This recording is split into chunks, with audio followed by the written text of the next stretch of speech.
En el embarazo se dan una serie de cambios que se dan en toda gestante, en toda mujer embarazada. Eso no significa que sea algo patológico, es algo fisiológico. La primera cosa.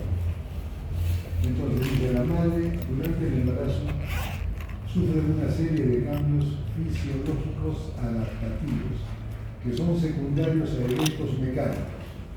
Cuando el útero crece, ¿qué hace?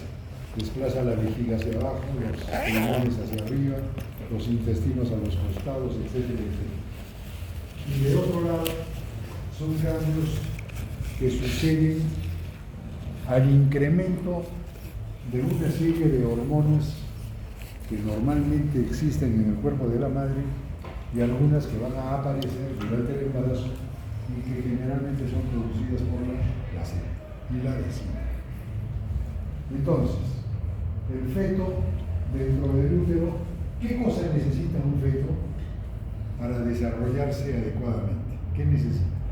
Un buen medio ambiente, ¿no? Oxígeno, nutrientes, que la madre sea sana.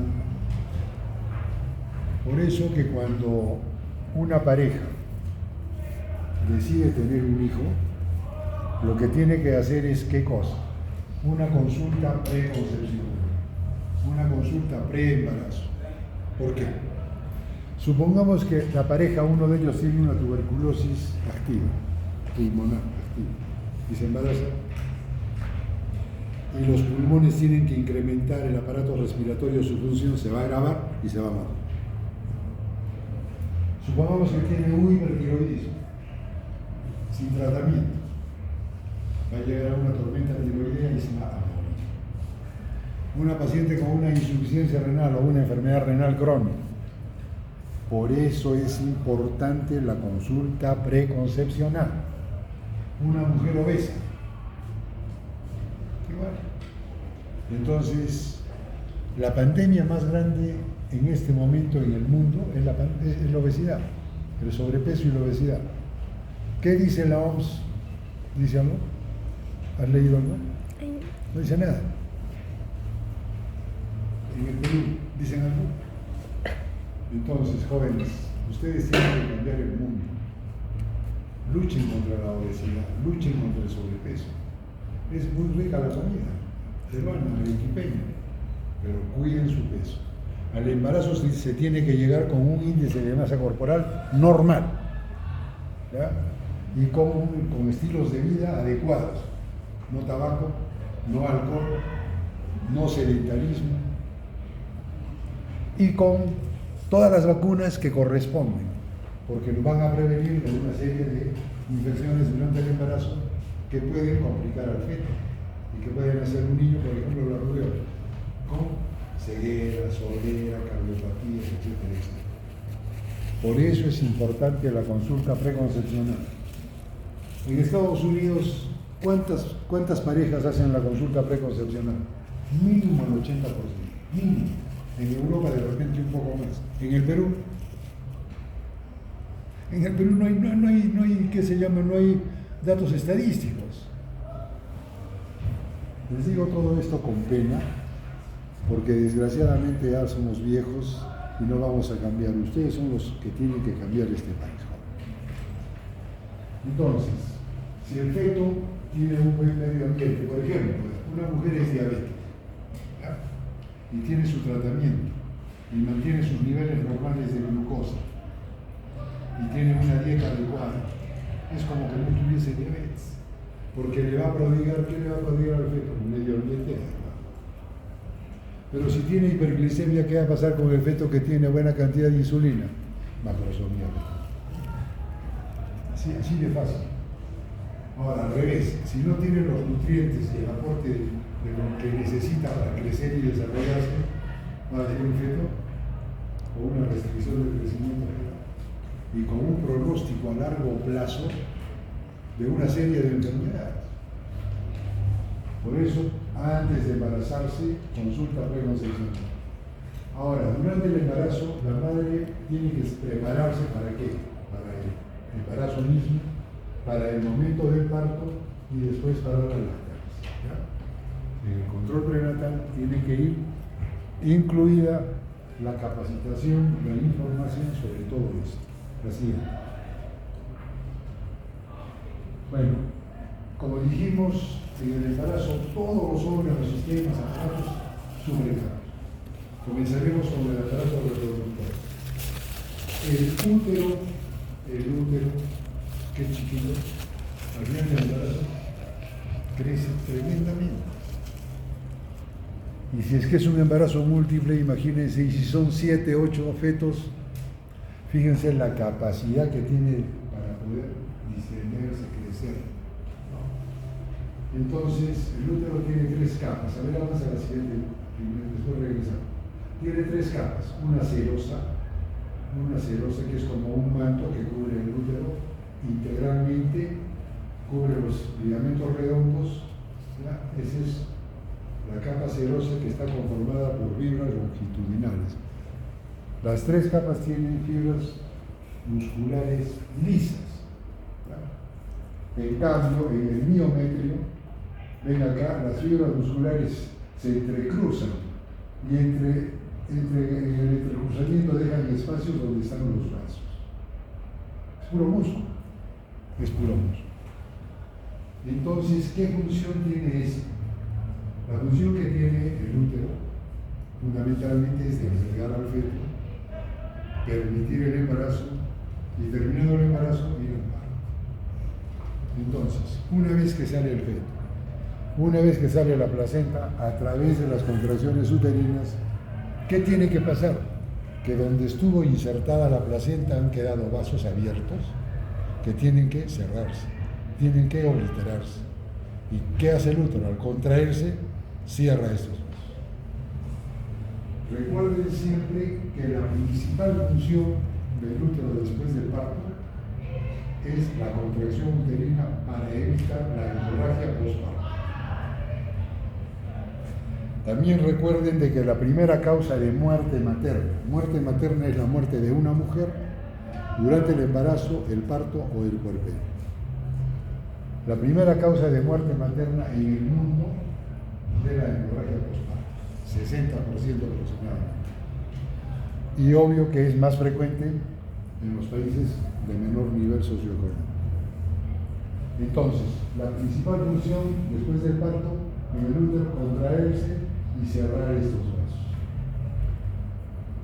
Acá pueden ver ustedes claramente las arterias que irrigan el miometrio son las arterias espirales, atraviesan el músculo y llegan ¿a dónde? A la placenta. Acá están las vellosidades coriales y acá están los espacios intervellosos. Entonces la sangre sale a este espacio y tiene que haber un intercambio entre la sangre del feto y la sangre de la madre. Pero no se mezclan las dos sangres. Por eso hablamos de un tipo de placentación hemo-sangre corial de vellosidades coriales, hemocorial.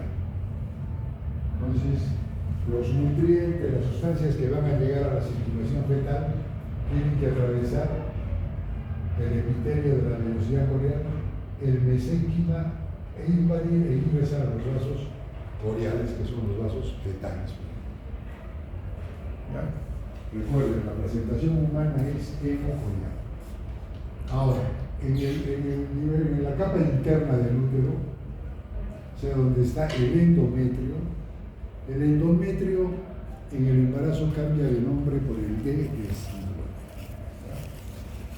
Entonces, a nivel donde ingresan las trompas, el óseo tubario del lado derecho y del lado izquierdo, ahí en este nivel, en este orificio, se forma como un esfínter que se va a cerrar, un anillo que se va a cerrar en ambos orificios de las trompas y en la parte inferior en el cuello.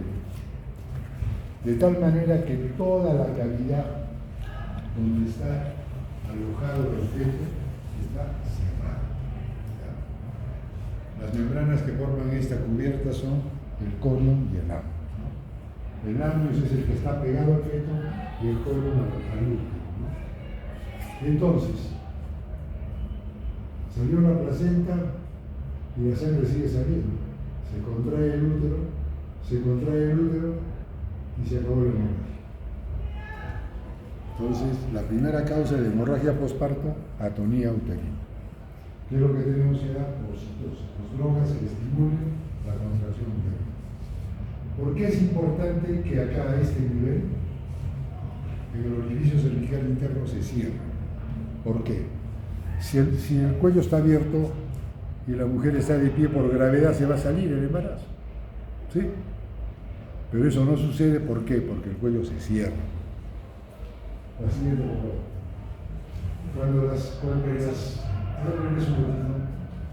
Regresa al anterior. Cuando las fibras musculares uterinas cierran los vasos, a esto se conoce como las ligaduras vivientes de Pinard. Y cuando el útero se contrae, es el globo de seguridad de Pinard. Y ahora sí la siguiente. El anterior no. Bueno, ya lo hemos revisado, la siguiente. Lo mismo, pues, ¿no? Ya lo que hemos dicho, ¿no? En el miometrio las fibras se entrecruzan en forma de ochos, los vasos, y se contraen, ¿no? Entonces la musculatura uterina en el embarazo se dispone en las tres capas que ya hemos la siguiente. La siguiente. Recuerden siempre que el principal mecanismo para hacer hemostasia después del parto es la contracción uterina. ¿Ya? Y el útero, que está contraído y que está vacío, no sale. Pero si no tiene buena contracción o tiene restos de placenta, va a seguir sangrando. Siempre tengan en mente esas dos premisas. ¿Ya? Ustedes van a atender partos. Ahora, ¿qué podemos decir en relación con el flujo sanguíneo útero-placentario? ¿Qué pasa con las arterias del útero? Se alargan estas arterias, que son las arterias espirales, estas arterias que atraviesan el miometrio y la adhesiva, van a sufrir un cambio, fíjense. De ser espirales se van a alargar y se van a ensanchar. ¿Por qué? O sea que los vasos espirales pierden esa conformación de espiral y se vuelven longitudinales y se ensanchan. ¿Por qué? Durante el embarazo, la sangre de la madre llega a la placenta y al feto. Antes no había placenta ni feto. Entonces el volumen de sangre que recibe el útero normalmente en una mujer sin embarazo de 40 a 60 mililitros por minuto. Pero en el embarazo y hacia el final, ¿cuánto recibe? 15 veces más, 10 veces más. De 500 a 750 mililitros por minuto. Si una mujer tiene un parto y no hay contracción uterina, ¿qué volumen se pierde por minuto? 750 en 5 o 6 minutos se murió.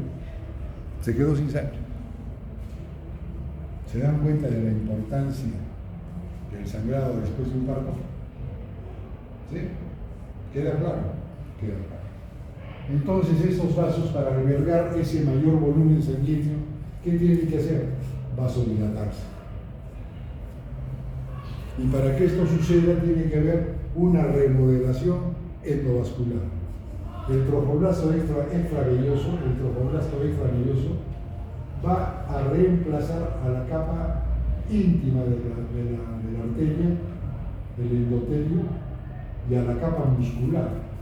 Entonces se van a ensanchar estos vasos y van a ser de baja resistencia y alto flujo. ¿Ya? Eso tiene que pasar normalmente en un embarazo que es normal. Disculpen la redundancia. ¿Ya? Porque si no pasa, van a quedarse como vasos de alta resistencia y bajo flujo. Eso pasa en la preeclampsia, cuando hay hipertensión. Y esa hipertensión se va a dar a nivel sistémico, a nivel de todo el cuerpo. Y entonces, estos cambios se producen por dos oleadas del trofoblasto extravelloso. La primera entre la 8ª y 12ª semana, y la segunda entre la 10ª, 8ª y 22ª semana. Ahora, si nosotros tenemos una mujer como factores de riesgo para hacer una preeclampsia, vale decir diabética, obesa, antecedentes familiares de preeclampsia, de hipertensión, una mujer que tiene antecedentes de un parto anterior o de un embarazo con hipertensión. ¿Podemos hacer prevención? Podemos hacer prevención. ¿Cómo? Dando el ácido acetilsalicílico en dosis bajas, de 100 a 150 miligramos por día, desde las 12 semanas hasta el final del embarazo. ¿Y qué cosa es lo que vamos a evitar nosotros dando el ácido acetilsalicílico? Que inhibe la aferencia plaquetaria y evita que la lesión del endotelio sea muy temprana.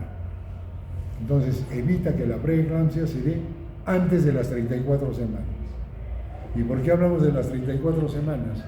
Porque a las 34 semanas los pulmones están maduros y si el feto nace puede respirar. Pero si nace antes se va a morir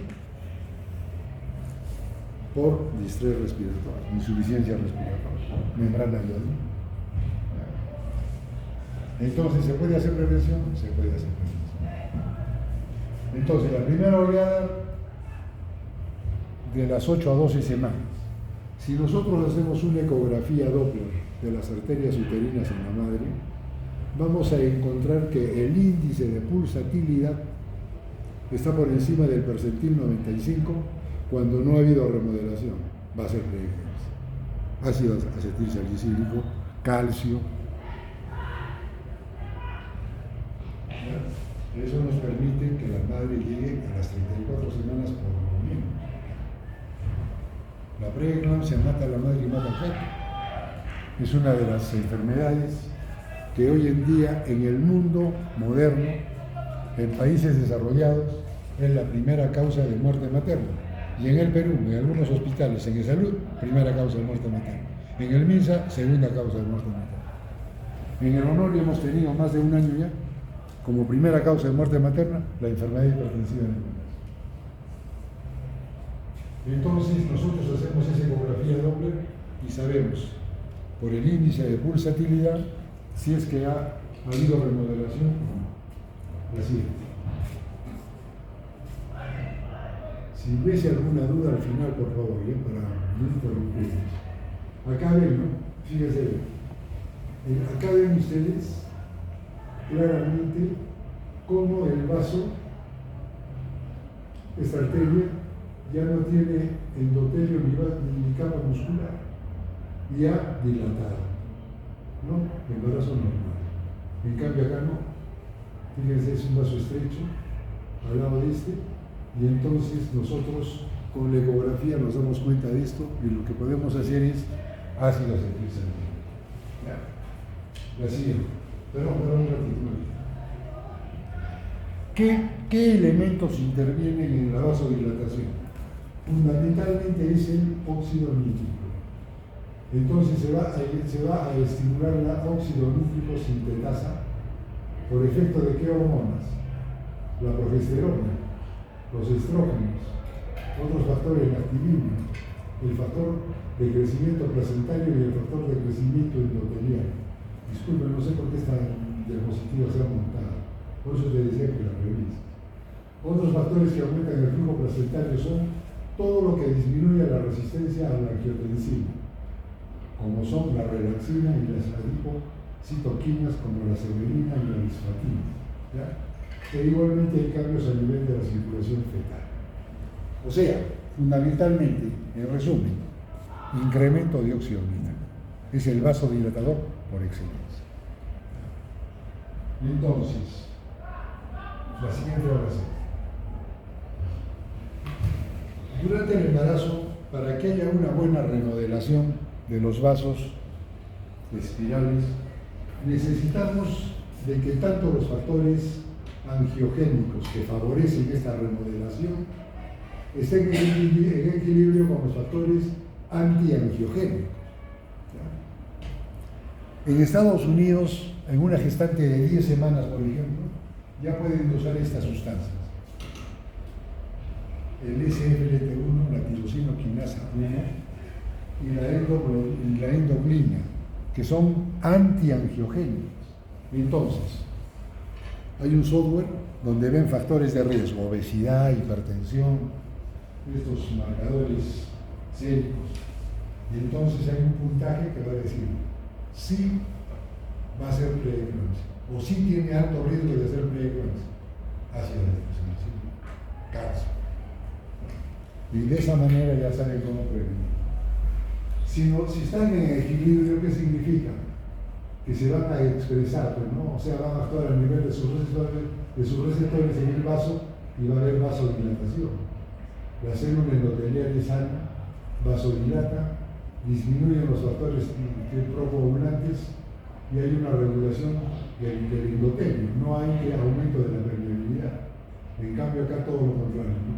Prevalecen estos factores, invaden los receptores de los factores angiogénicos y no se expresan.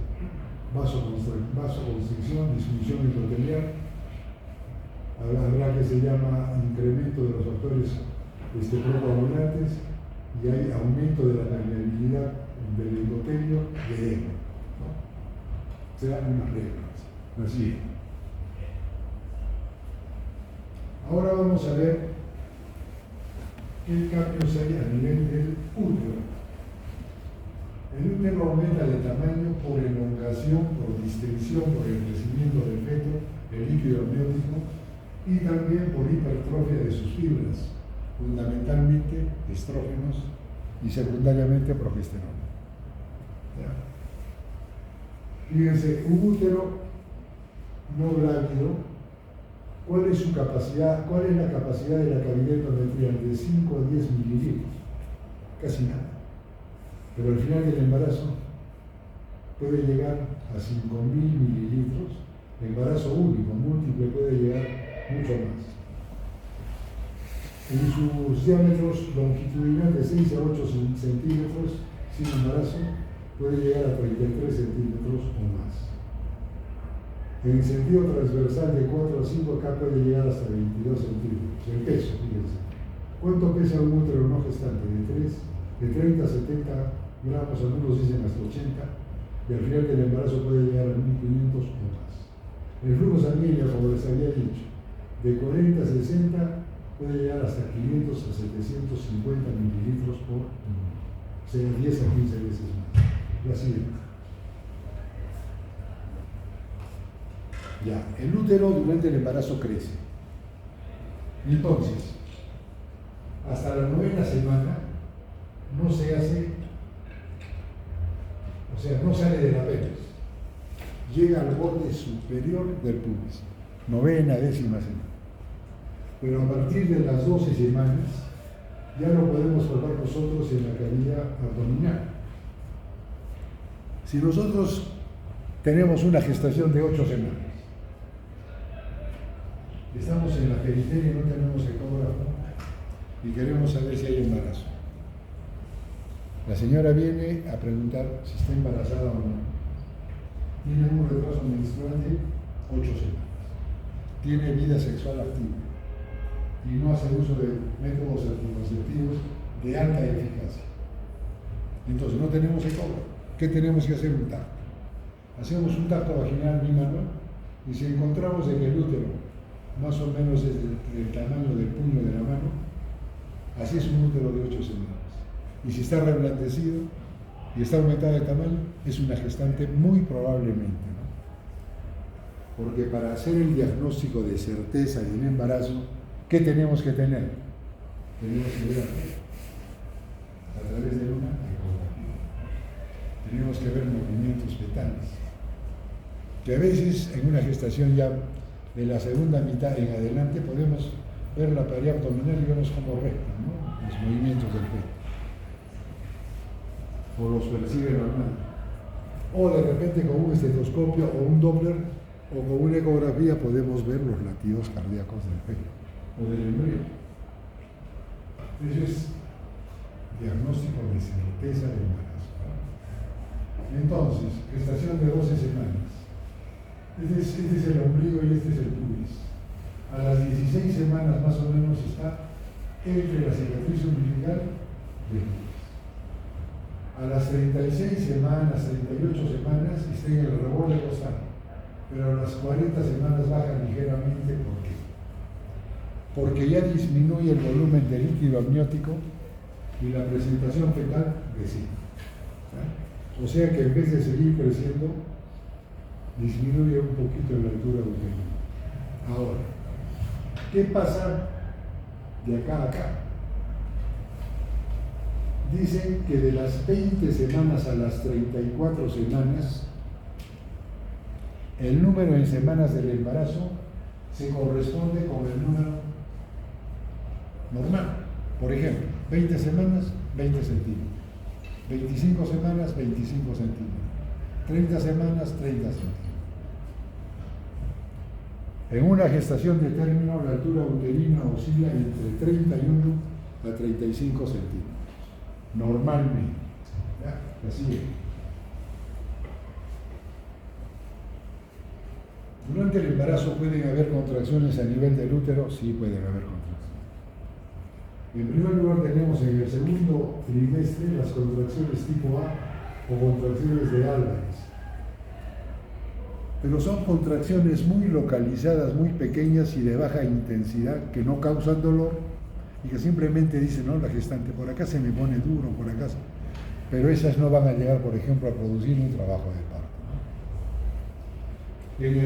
En el tercer trimestre ya aparecen las contracciones de Braxton-Hicks, contracciones tipo B, que ya son de una intensidad mayor, de 5 a 25 milímetros de mercurio, y que sí provocan ligeras molestias.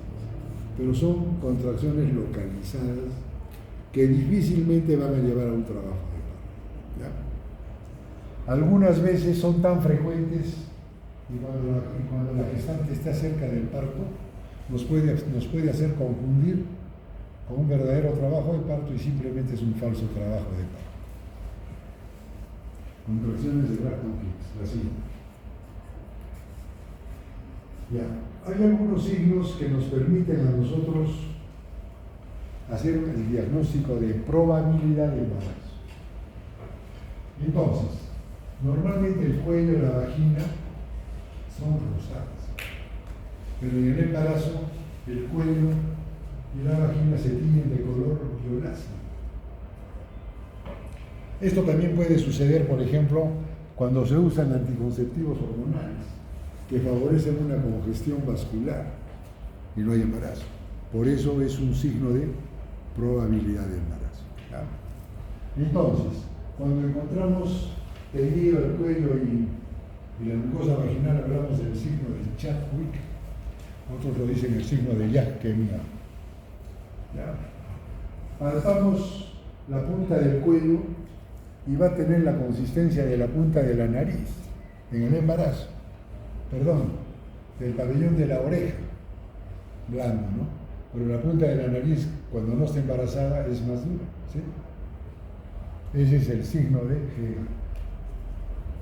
Entre la sexta y 12ª semana, hacemos un tacto y vamos a palpar, fíjense, acá está el cuello y acá está el cuerpo. Y hacemos un tacto, una mano por la vagina y otra por el abdomen, un tacto bimanual, y vamos a encontrar de que está el istmo adelgazado, como que estuviese separado el cuello del istmo. Ese es otro signo de G. El signo de McDonald hay una gran flexibilidad, se presiona fácilmente el cuerpo sobre el cuello. Es el signo de McDonald. El signo de pizca seca. Fíjense, acá tenemos el útero, ese es el fondo del útero, y acá está la placenta. Hacemos un tacto bimanual y encontramos de que en el fondo del útero hay una sobresaliencia con reblandecimiento. Ahí está la placenta, el signo de pizca seca. ¿No? Después tenemos, bueno, hay una serie de signos. A ver la siguiente. Acá, por ejemplo, normalmente el útero es como una pera, ¿no? Y acá tenemos un fondo de saco vaginal, es un fondo de saco vaginal derecho, izquierdo, anterior y posterior, pero aumenta el embarazo y se hace redondeado y desaparecen los puntos de saco. Ese es el signo de noble bulín. Y si hacemos un tajo y llegamos al fondo del saco, vamos a palpar el latido de las arterias vaginales, signo de osteópata. La siguiente. ¿Qué pasa en el cuello uterino? En el cuello uterino se va a ablandar, ¿no? Ya hemos dicho, signo de Gega, signo de Chadwick, se tiñe de color azulado, violáceo. ¿Ya? Entonces, el tejido conectivo dice hay un reordenamiento a nivel del cuello. O sea, el cuello sufre una serie de cambios, sobre todo de tipo anatómico. ¿Cuál es uno de los elementos más importantes que conforman el cuello? Las fibras colágenas. Entonces, ¿qué va a pasar con las fibras colágenas? Se van a reordenar como las columnas de fierro de un edificio. En esa forma se van a acomodar en ambos lados y se van a juntar. Y van a formar un cerrojo que va a impedir que el cuello se aperture en la estación híbrida, ¿no? Por gravedad. Eso sucede, por un lado. Por otro lado, a nivel del canal endocervical aparece un tapón mucoso. Ese tapón mucoso impide que los gérmenes de la vagina asciendan a la cavidad. Es una barrera inmunológica.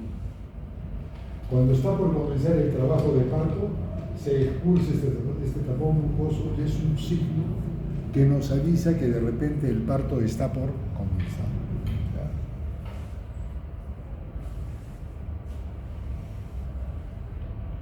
A ver la siguiente. Este es el tapón mucoso. Sale un tapón de moco, a veces con un poco de sangre. Puede ser comenzando el trabajo de parto o puede ser horas antes del parto. Y a veces la señora dice, estoy sangrando, ¿no? Y uno ya piensa en una hemorragia de la segunda mitad y es solamente el moco, el tapón mucoso. La siguiente. ¿Qué pasa a nivel de los ovarios? Estando los estrógenos y la progesterona elevados, van a inhibir el eje, ¿no? Por retroalimentación negativa. Entonces ya no hay FSH, LH, no hay ovulación, no hay menstruación. ¿Qué pasa con el cuerpo lúteo? Tampoco hay maduración folicular, ¿no? ¿Qué pasa con el cuerpo lúteo? El cuerpo lúteo normalmente en una mujer sin embarazo, ¿cuánto tiempo vive? 14 días. En un ciclo bifásico, ¿cuál es la fase fija? La fase progesterona, la fase secretoria, la segunda fase. Pero ¿qué pasa en el embarazo? Puede vivir 7 hasta 10 semanas. ¿Por qué? ¿Cuál es la hormona más importante del embarazo? La progesterona. Es progesterona, es la hormona madre. ¿Y quién produce la progesterona? El cuerpo lúteo. Entonces, si este cuerpo lúteo viviese solamente 2 semanas, ¿cuándo la placenta comienza a producir la progesterona? A las 10, 12 semanas. Entonces, este cuerpo lúteo tiene que vivir hasta 7, 8, 9, 10 semanas. ¿Y cómo es que se produce este fenómeno? El sincicio trofoblasta produce ¿qué? Gonadotropinas coriónicas. Y son las gonadotropinas coriónicas las encargadas del mantenimiento del cuerpo lúteo y por ende de la progesterona en concentraciones adecuadas. Si tenemos una mujer que aborta espontáneamente 2, 3 veces, muy tempranamente, tenemos que pensar que de repente hay una deficiencia del cuerpo lúteo. Dosamos la progesterona y encontramos que sus niveles están por debajo de 25 nanogramos por mililitro, es una deficiencia de cuerpo lúteo. ¿Y qué es lo que tenemos que hacer? A esa mujer se embaraza, progesterona, en óvulos, no por vía vaginal. Son óvulos de 200 miligramos. Ya, entonces, eso es en cuanto a los ovarios. Ya, vamos a la superficie del ovario se recubre como de un tejido semejante al endometrio y nos hace a veces, en una laparoscopia, por ejemplo, nos hace confundir y podemos pensar en una endometriosis ovárica. Pero si entramos durante el embarazo, esto es normal. ¿Ya? Ahora veamos qué cosa es la relaxina. La relaxina es una hormona que recién en los últimos años se ha visto su importancia durante el embarazo. Esta hormona está secretada por el cuerpo lúteo, la vesícula y la placenta. Y tiene que ver con una remodelación de todo el canal del parto. ¿Ya? De todo el canal del parto. Vagina, perineo, suelo pélvico. Durante el trabajo de parto, al salir el niño, al salir el feto, si sale muy rápidamente o es muy grande, puede desgarrar el canal del parto y producir el embarazo. Entonces tiene que reforzarse todos los tejidos. Todos los tejidos, músculos, tiene que ser que se llama las mucosas, el perineo. Inclusive hoy en día, así como hay la psicoprofilaxis, para saber controlar el dolor del trabajo de parto, mediante la respiración fundamentalmente, también ahora se hacen ejercicios para reforzar, para fortalecer el suelo pélvico. Porque el suelo pélvico, ¿qué cosa evita? Ya han dicho ustedes ginecología, evita los prolapsos de vejiga, de útero, de recto. Entonces, si una mujer tiene un suelo pélvico débil, se va a diastazar, se van a separar los músculos y se prolapsan todos estos órganos. Entonces, durante el embarazo también pueden haber pequeños quistes tecaluteínicos, que pueden a veces hacernos pensar en que son quistes malignos. Pero en el embarazo y fuera del embarazo hay quistes de ovario funcionales, ¿no? Y son simplemente quistes que van a aparecer y luego van a desaparecer. Quistes folliculares, por ejemplo, van a desaparecer, ¿no? Suelen ser asintomáticos y a veces lo que sí puede pasar a veces, bueno, ya lo veremos eso un poco más adelante, que los corticoides al incrementarse, al igual que los andrógenos, pueden producir virilización con calvicie, caída de cabello, hirsutismo, puede haber incremento del vello de la barbilla, en la región malar, en el pecho, en el abdomen, etcétera, etcétera. Y el clítoris puede verse ligeramente incrementado. Son cambios propios de las hormonas que se producen en el embarazo. La siguiente. ¿Qué pasa con las trombas de Fallot? El miosalpin se va a reforzar, se hipertrofia, y en el endosalpin puede haber una ligera reacción endometrial, ¿no? Al nivel de la vagina, fíjense, mayor vascularización. Hay una hiperemia a nivel de la piel, a nivel de los músculos, del perineo y de la vulva. El tejido conectivo se ablanda, se hace más elástico, ¿no? Para la salida del feto. Aumenta, dice, el pH ácido, ¿no? Se mantiene ácido para evitar las infecciones vaginales, ¿no? Entonces, aumenta el riesgo de candidiasis, sobre todo en el segundo y tercer trimestre, debido a los cambios inmunológicos y hormonales y además por la mayor reserva de glucógeno. Son factores que van a favorecer un ligero incremento del pH vaginal y por ende la candidiasis vaginal. ¿Ya? El trabajo de parto, en el trabajo de parto hay una gran distensión de todo el canal del parto. Para eso tiene que engrosarse el epitelio, relajación del tejido conectivo e hipertrofia de la musculatura lisa. Todos esos cambios la relaxina los proporciona. Y se evitan los prolapsos. En el embarazo el útero sube, ¿no? Sube hacia el abdomen. Y cuando hay un prolapso, temporalmente puede desaparecer, ¿no? Pero se produce el parto, el útero vuelve a su posición y pueden reaparecer los prolapsos. Así. Ya está. Ahora, hemos terminado con el aparato reproductor. Ahora vamos a ver qué cambios hay a nivel de la piel. A nivel de las mamas primero. A nivel de las mamas, ustedes ven acá la mama. El pezón tiene que estar bien formado para que el niño pueda succionar, ¿no? Entonces, en el control prenatal tenemos que ver nosotros cómo son los pezones. Si es un pezón plano o umbilicado, ¿qué va a pasar? No puede dar nada. Se va a agrietar, a heridas, el estafilococo que está cerca, una mastitis y se acabó todo. Entonces, tiene que formar el pezón durante el embarazo, si es que no lo tiene. ¿Ya? Acá tenemos que las glándulas de Montgomery, que son las que producen una secreción láctea, van a lubricar al pezón y van a evitar que éste se agríe. ¿Ya? Hay un aumento en el tamaño de las mamas y van a crecer desde la sexta, octava semana, y ya puede haber una secreción que se conoce como el calostro, ¿no? Desde el tercer, cuarto mes. El calostro, hacemos un masaje suave de la mama y vamos a ver cómo sale. Y las mamas no van a involucionar después del parto, sino después de terminada la lactancia, ¿no? La gigantomastia es excepcional, ¿no? Y eso es un cuadro patológico. La siguiente. ¿Qué cambios hay a nivel de la piel?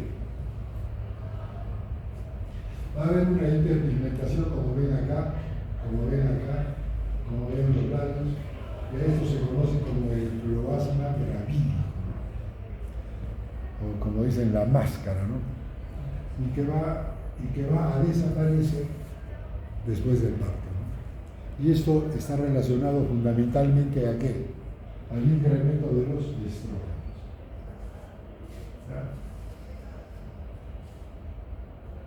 La areola también se va a hiperpigmentar, la areola, el pezón, la línea alba se vuelve línea negra, los genitales también pueden hiperpigmentarse. Entonces todo esto es reversible, ¿no? El hirsutismo, ustedes ven acá cómo aumenta el vello por los andrógenos y corticoides, ¿no? Acá no es colesterol, es corticoides. Las estrías, ¿qué son las estrías? Que no se ven muy bien acá, ¿ya? Pero acá hay como unas líneas rojas luminosas que se rompen, son fibras elásticas que se rompen, ¿no? Por la distensión del abdomen, y en una primigesta se ven de color rojo luminoso y en una multípara se ven de color blanco nacarado. Desgraciadamente, ya estas son cicatrices que van a quedar de por vida, y es por eso que muchas mujeres se hacen sus tatuajes, ¿no? Para que desaparezca esto, ¿no? También pueden aparecer como las telangiectasias, como las arañas vasculares, ¿no? Como cuando hay una hepatopatía, por ejemplo, una cirrosis. Pero en este caso no es por eso, sino por el incremento de los estrógenos. Termina el embarazo y van a desaparecer. La siguiente. Ahora veamos qué pasa, fíjense, en relación ya con el metabolismo. Vamos a ver, ¿no?, cómo aumenta de peso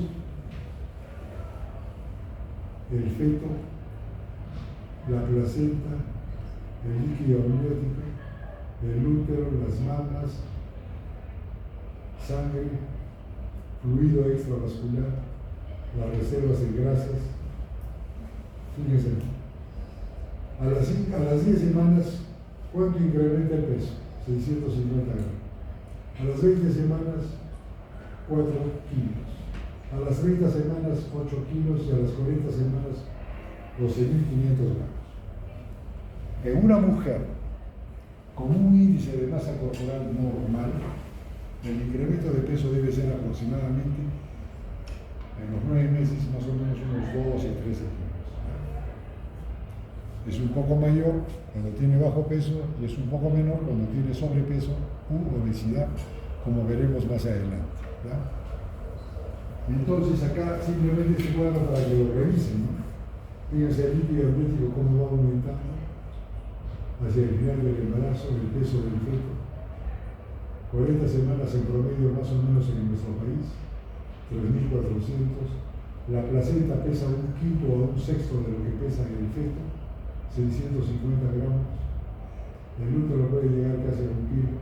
las mamas aumentan de 400 a 800 gramos, en la sangre hay un incremento de 1500 mililitros a más, ¿no? ¿Qué se llama? En el espacio extravascular, de 1500 a 2 kilogramos, las reservas en grasas aproximadamente 3 kilogramos. La siguiente. Así se reparte la ganancia de peso, ¿verdad? Ahora, veamos cómo debe ser la ganancia de peso en base al índice de masa corporal. Si es bajo, debe subir de 12 a 18 kilos, o sea, de 400 a 600 gramos por semana. La ganancia de peso en los 3 primeros meses es muy baja. Además hay náuseas, vómitos, hay inapetencia, anorexia, hiporexia, ¿no? Pero en el segundo y en el tercer trimestre debe de ganar por mes aproximadamente de 400 a 500 gramos. Son 2 trimestres, 6 meses por 500, ¿cuánto sería? 12 kilos. Entonces, cuando es bajo peso, el incremento debe ser mayor, sea de 400 a 600 por semana. Cuando está en un IMC normal, debe ser de 10 a 13 kilos y gana por semana de 330 a 430 gramos. Cuando es sobrepeso, debe aumentar el peso menos que en el brazo, en el IMC normal, de 7 a 10 kilogramos por semana y IMC normal. Ahora, si es que es obesa, debe aumentar de peso solamente de 6 a 7 kilos y por semana en ese porcentaje, o en ese nivel. La siguiente.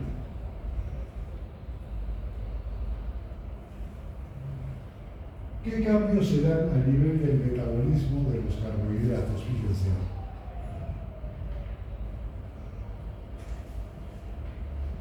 La madre no usa la glucosa prácticamente. ¿Por qué? Porque quien la necesita es el feto o los fetos. ¿Ya?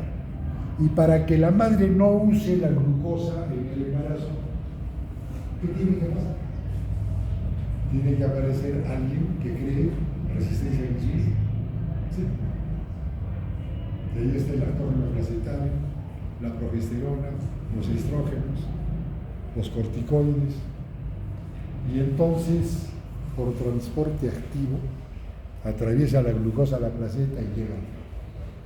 Y entonces, si una madre tiene periodos muy prolongados de ayuno, ¿qué va a pasar con la glucosa? Baja, hipoglicemia.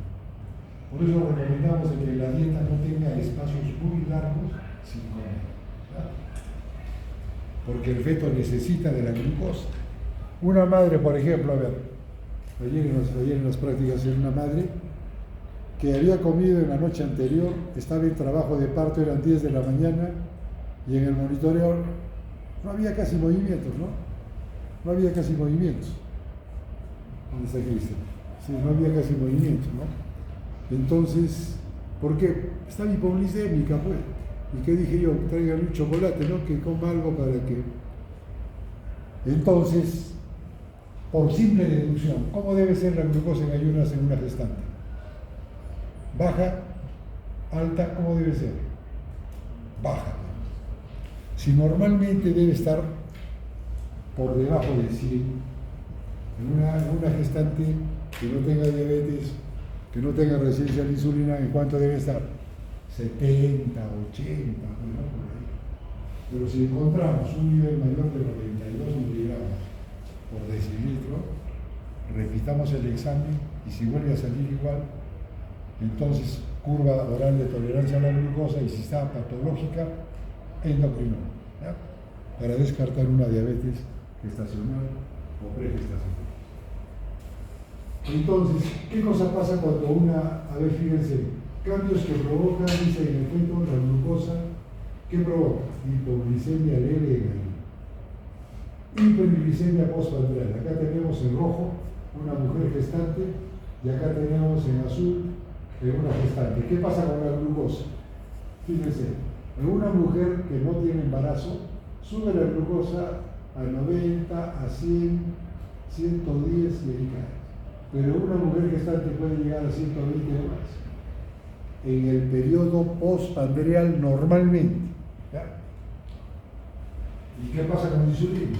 Lo mismo, bueno, en una mujer no gestante sube la insulina, pero levemente, en el periodo postpandreal, pero en el embarazo sube muchísimo. Entonces la pregunta es, si una mujer tiene un páncreas afectado, que no es muy funcional, ¿qué puede pasar con el embarazo? Que haga una diabetes gestacional. Si no tiene buena cantidad de insulina y la glucosa que se llama va a subir, ¿qué va a pasar? Va a ser una diabetes gestacional. El embarazo per se es un espejo o es una pantalla en donde se van a descubrir una serie de enfermedades que no han sido diagnosticadas antes. Por ejemplo, una señora o una mujer, o una mujer que tiene una comunicación interauricular, ¿ya? En forma congénita, nació así, ha avanzado en el tiempo y como tiene una comunicación interauricular ha hecho una hipertensión pulmonar.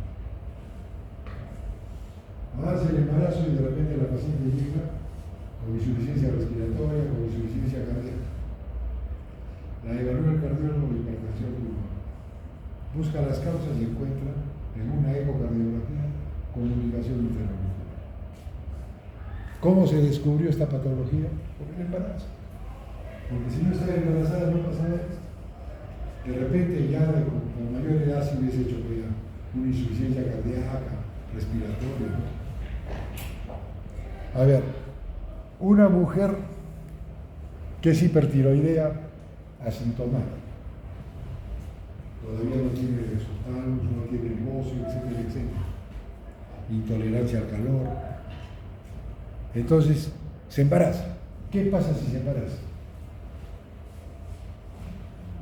En el embarazo las gonadotropinas tienen cierto efecto de estimular el tiroides.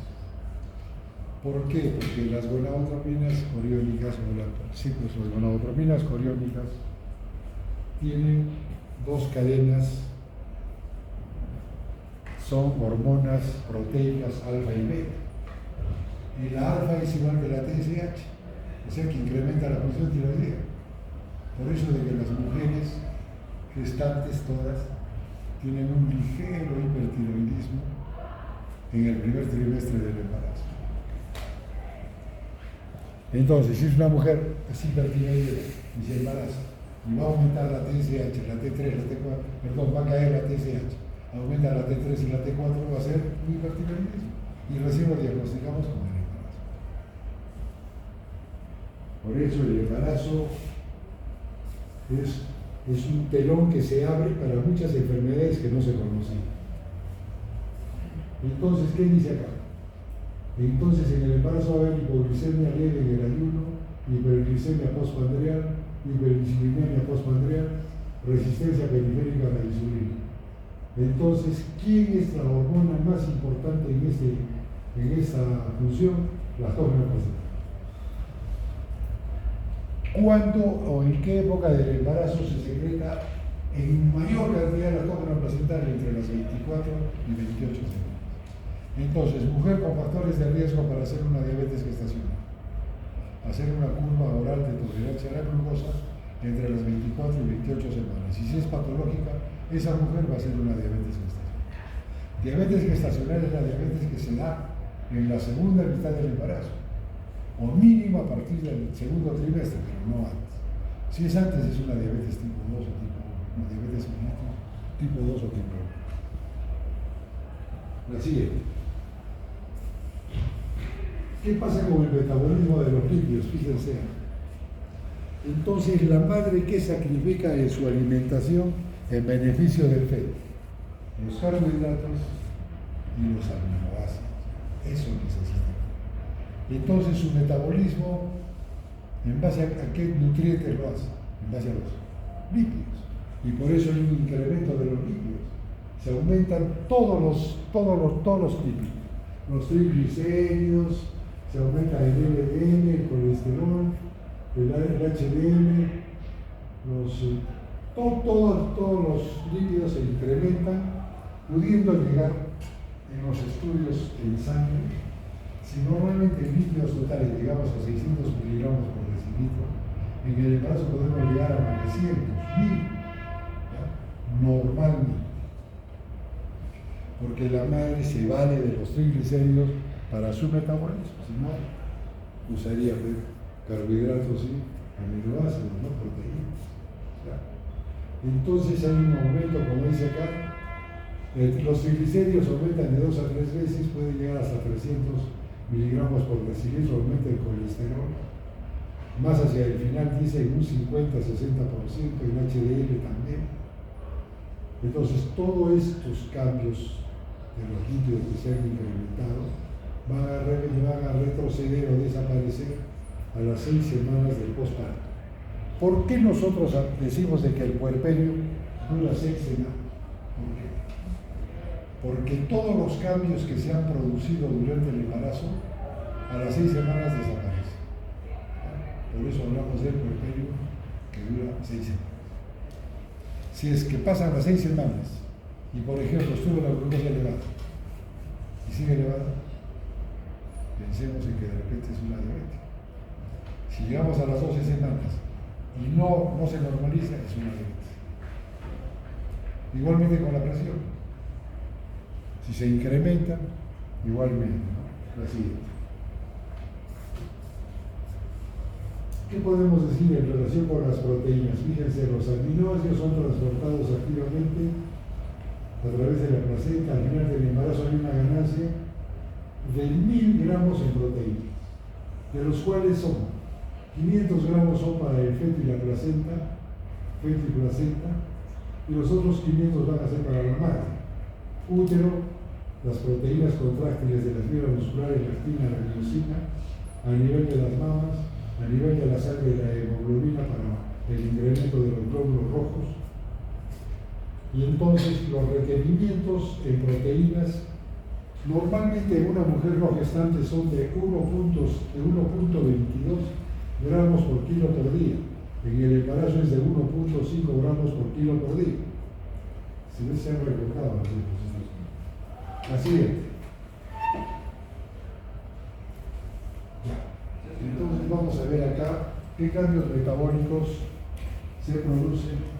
Ahí está, y a la siguiente, por favor.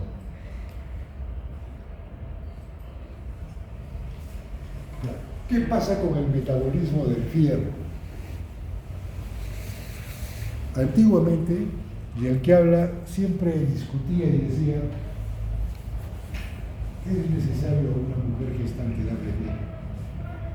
Llegaron de la Cayetano unos investigadores hace años que habían hecho un estudio y que inclusive en la sierra no era necesario.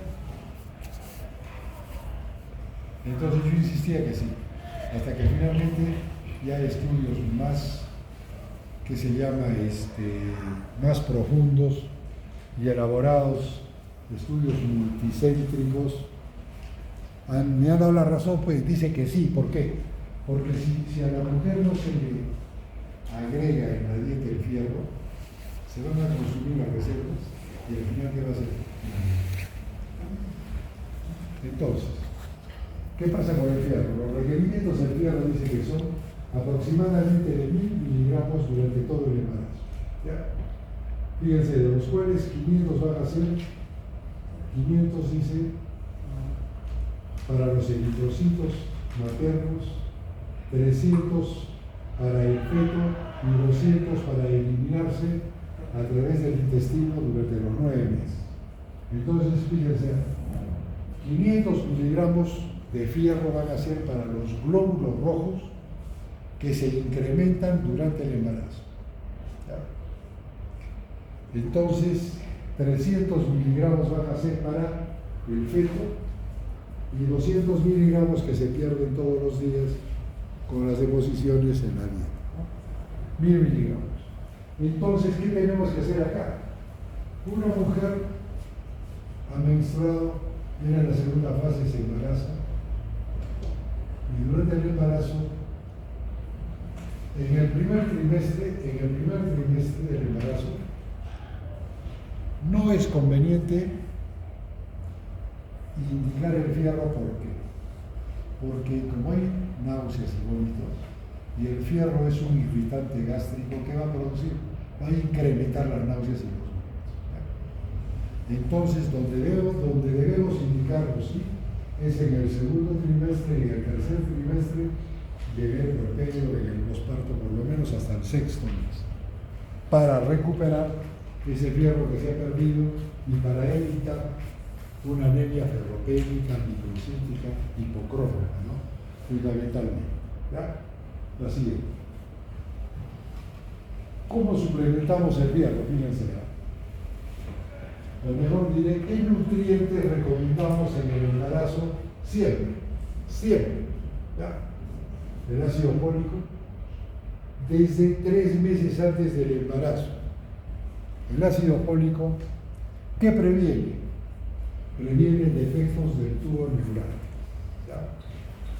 Entonces, en la consulta preconcepcional indicamos el ácido fólico 400 microgramos por día. Desde 3 meses antes, mínimo 1 mes antes, y durante todo el primer trimestre, que es donde se forma el niño, está la organogénesis, ¿no? Entonces, sobre todo en mujeres con defectos del tubo neural, anencefalia, meningocele, espina bífida, labio leporino, etc. Cuando hay ese antecedente, en vez de dar 400 microgramos, damos 4 o 5 miligramos por día. Fíjense, ya no microgramos, sino miligramos. Ahora, ¿en qué otras mujeres también damos en esta dosis de 4 o 5 miligramos por día? Si son obesas, si son diabéticas, si son epilépticas, o si tienen antecedentes de hijos con defectos del tubo neural. ¿Ya? Entonces, el ácido fólico. El fierro. El fierro se debe dar segundo o tercer trimestre y 6 meses después del parto. 60 miligramos por día de hierro elemental. Durante toda la gestación a las mujeres con hemoglobina que estén en 11 o menos. Ahora, si la hemoglobina está por encima de 12, podemos dar, sí debemos dar. ¿Ya? Ahora, si la hemoglobina tiene 14, 15, de repente no. En ese caso, habría que estudiarlo. Realmente, en el último informe que yo he leído, a todas se debe dar, segundo y tercer trimestre, 60 miligramos de hierro elemental. Además, obviamente, damos alimentos ricos en fierro. ¿Qué alimentos son ricos en fierro? Carnes rojas, pescado, vegetales, espinaca, etcétera. Ahora, el calcio. ¿Por qué es importante dar el calcio en una mujer gestante? Porque ¿de dónde se va a formar el esqueleto fetal? El feto, para formar su esqueleto, requiere de 30 gramos aproximadamente de calcio. Entonces tenemos que dar el calcio, que será a partir de las 14 semanas en adelante, y será 1200 miligramos de carbonato de calcio. Nunca será el calcio con el hierro juntos, porque se inhibe la absorción. Entonces el hierro lo damos generalmente con sustancias cítricas que favorecen su absorción, y el calcio, ¿qué requiere para su absorción? Vitamina D. La siguiente. Las presentaciones, hay muchas presentaciones. Una de ellas es, por ejemplo, fumarato ferroso de 200 miligramos que tiene 65 miligramos de hierro elemental, el sulfato de 300 tiene 60 miligramos de hierro elemental, el carbonato de calcio tiene 600 miligramos de calcio elemental, y el citrato de calcio, el 1500, que tiene 315 miligramos de hierro elemental. Hay que se llama una serie de productos, y uno de los de los micronutrientes que también es importante dar en el embarazo es el omega, ¿no? El omega. Ahora hay muchos preparados que contienen todos estos micronutrientes. La siguiente. Ahora veamos qué pasa a nivel sanguíneo, qué pasa a nivel hematológico, qué pasa con los glóbulos rojos. Fíjense, los glóbulos rojos aumentan en un 30 a 33%, pero el plasma aumenta de un 40 a 45%. ¿Qué significa esto? Que va a haber una anemia dilucional, ¿no? Si aumenta más el líquido que los glóbulos rojos, se van a hemodiluir. Entonces la hemoglobina en el embarazo baja, pero no baja porque se ha perdido sangre, sino porque el plasma se ha incrementado. Los glóbulos rojos, recuerden que aumentan en el embarazo. Hay preguntas que dicen, van a caer. Aumentan de un 30 a un 33%, pero el plasma de un 40 a 45%, entonces es una anemia dilucional. Entonces va a bajar la hemoglobina y el hematocrito van a bajar. La hemoglobina al término no debe bajar. Estos deben ser los niveles más bajos de hemoglobina. Se dice que hablamos de una anemia ya no relativa, sino absoluta. Si en el primer trimestre tenemos de que la hemoglobina está por debajo de 11, hay una anemia. Entre 9 y 11 es leve, entre 7 y 9 moderada. Y si está por debajo de 7, es leve. Entonces, en el segundo trimestre, para hablar de anemia, tiene que estar por debajo de 10.5 miligramos por decilitro. Y en el tercer trimestre, por debajo de 11. Entonces, en el embarazo, controlar la hemoglobina primer trimestre y tercer trimestre. Al parto tiene que llegar mínimo con 13, 14 de hemoglobina, porque en el parto va a perder sangre, ¿no? ¿Y qué es lo que va a perder de sangre? Esto que ha ganado. ¿Se dan cuenta? Vean cómo el cuerpo se prepara para más adelante. La siguiente. ¿Qué pasa al nivel de los leucocitos? También aumenta, fíjense, aumenta y puede ser hasta 15.000. Puede llegar una gestante normal con 15.000 leucocitos en el hemograma. Y puede haber una leucocitosis con neutrofilia, ya puede haber. Entonces, pero fíjense lo que pasa durante el trabajo de parto y el puerperio en sus primeros días. Puede llegar a 25.000, 30.000 leucocitos por mililitro, no por microlitro, perdón. Entonces, si nosotros sospechamos de una infección, pedimos un hemograma, encontramos una leucocitosis tan alta, ¿qué tenemos que ver agregado a este incremento de los leucocitos para pensar en una infección? Fiebre, ¿sí? O signos de infección en alguna parte del cuerpo, ¿no? Pero felizmente de que este incremento de los leucocitos es por el estrés del parto, ¿no? Va a ser en los 3, 4 primeros días, ¿no?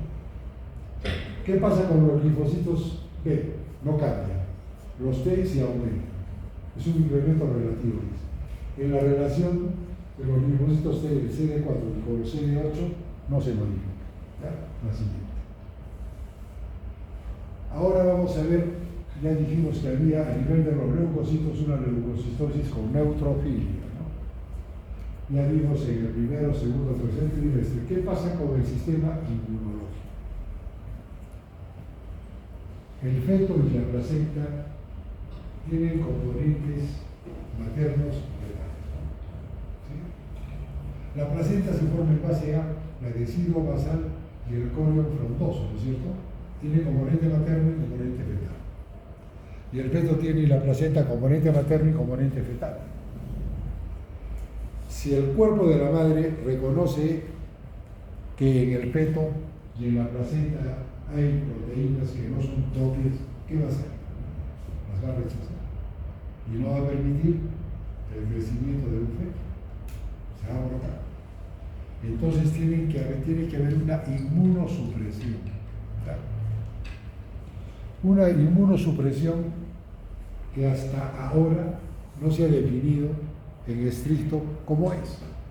Lo que se dice es que durante el primer trimestre hay un sistema inmunológico proinflamatorio que permite la implantación.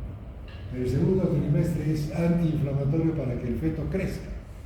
Y hacia el tercer trimestre, nuevamente proinflamatorio para que el parto se produzca. En todo caso, hay una clase que tienen ustedes sobre inmunología en el embarazo, en donde van a revisar mejor este tema. Lo cierto es de que en el sistema inmunológico la inmunidad humoral se incrementa, pero la celular cae. ¿Ya? Entonces, ¿qué sistema se incrementa? El TH2. Si una mujer tiene una artritis reumatoidea y acá predomina la inmunidad humoral, va a mejorar. Pero si es que tiene un lupus, se va a agravar. Obviamente, ¿no? Si yo tengo una mujer, por ejemplo, con un lupus que se embarazó y llega con un cuadro de insuficiencia cardíaca, respiratoria, muriéndose, ¿qué hago? Se va a agravar, se va a seguir agravando con el embarazo. ¿Qué tengo que hacer? Una interrupción del embarazo, un aborto terapéutico, porque esa madre se va a morir. ¿Y quién predomina en el embarazo? La madre, definitivamente. ¿Ya? Es una causal del aborto terapéutico, que es el único aborto aceptado como debe ser en este país. El aborto terapéutico es aquel que se practica en una mujer que esté en riesgo de muerte. A ver, llega una paciente con una doble lesión mitral, en insuficiencia cardíaca, y ese corazón tiene que trabajar con un mayor volumen, tiene que trabajar mucho más de lo que normalmente trabaja. Y si está enfermo, se va a morir. ¿Qué tenemos que hacer? Un aborto terapéutico. Y más adelante, un recambio de válvula, y con una válvula nueva puede embarazarse. O si hay una comunicación interauricular, con hemodinamia, cerrar esa comunicación y se va a embarazar y no va a pasar nada, ¿no? Por eso, vuelvo a decirles, la consulta preconcepcional es elemental. ¿Ya? Ojalá que cuando ustedes tengan mi edad, consigan de que la consulta preconcepcional se dé, si quieren, el 50%. Siéntanse conforme, la siguiente. ¿Qué otros cambios patológicos hay? A nivel de las plaquetas. Las plaquetas pueden bajar ligeramente, pero por hemodilución sobre todo, ¿ya? Por hemodilución. Entonces, ¿qué riesgos hay en el embarazo? Fíjense, el embarazo es un estado procoagulante, así, procoagulante. ¿Ya? ¿Por qué? Porque favorece el tromboembolismo pulmonar y la trombosis venosa profunda. ¿Por qué? Porque aumentan los factores de la coagulación y porque hay un remanso en la circulación sanguínea, sobre todo en extremidades inferiores. ¿Ya? Entonces, todo esto puede favorecer una trombosis. Es por eso que en el embarazo la madre no puede estar tirada en la cama, eso va a favorecer más que la trombosis. Tiene que hacer ejercicio, caminar, nadar, etcétera, etcétera. ¿Ya? Tienen que hacer ejercicio por este riesgo, el tromboembolismo. Aumentan además los factores de la coagulación, el fibrinógeno, el factor 1, 7, 8, 9, 10, y disminuye el sistema fibrinolítico, peor todavía. El TPA, la titronina 3, la proteína C y S, que evitan, ¿no?, que se formen los trombos, ¿no? Como dijimos acá, las plaquetas disminuyen ligeramente, pero nunca deben estar por debajo de 100.000 por microlitro, ¿no? Si las plaquetas están por debajo de 100.000, ya esto es patológico, ¿no? Puede ser una púrpura trombótica, puede ser un síndrome de Gell, puede ser un síndrome de uremio micropolítico, etcétera, etcétera. Ya, la siguiente pregunta. ¿Qué pasa a nivel del corazón? Fíjense. Si el útero crece, desplaza el diafragma y el corazón lo va a desplazar hacia arriba y a la izquierda. entonces el eje eléctrico se va a desviar hacia arriba y hacia la izquierda. ¿No es cierto? Ya está. Entonces el nivel a partir de la octava semana aumenta el gasto cardíaco. En el embarazo, cambios a nivel cardiovascular importantes es aumenta el gasto cardíaco, tiene que aumentar el gasto cardíaco porque todos los órganos aumentan en sus funciones, algunos aumentan en el 100% sus funciones, otros en más del 100%, tiene que aumentar el gasto cardíaco, evidentemente, ¿no? Y aumenta el gasto cardíaco entre un 40 a 50%, alcanzando, fíjense, el máximo entre las 25 y 28 semanas, 25 y 30 semanas. Disminuye la resistencia vascular y aumenta la frecuencia cardíaca de 10 a 15 latidos por minuto. Si baja la resistencia,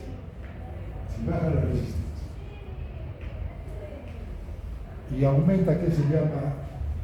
Y se necesita, ¿qué se llama? De que el gasto cardíaco se mantenga, ¿qué tiene que aumentar? El pulso. ¿Sí? Entonces, si una mujer gestante tiene, en vez de tener 60, 70 de pulso, tiene 80 o algo más, puede ser normal, puede ser normal. ¿Ya? Entonces aumenta el gasto cardíaco de un 40 a un 50%, como hay hemodilución y hay vasodilatación, para mantener el gasto cardíaco aumenta el pulso, en 10 a 15 latidos por minuto. Así es. Veamos, acá está el corazón. Entonces el corazón, dice, se desplaza hacia arriba y hacia la izquierda y gira sobre su eje. Y cuando nosotros pedimos una teleradiografía, en una gestante parece que hubiese una cardiomegalia, pero solamente es por desplazamiento. Entonces, dice que es normal que haya algún pequeño grado de derrame pericárdico hasta en un 10%. Entonces, eso puede ser normal, la siguiente. ¿Qué pasa a nivel del electrocardiograma? Fíjense.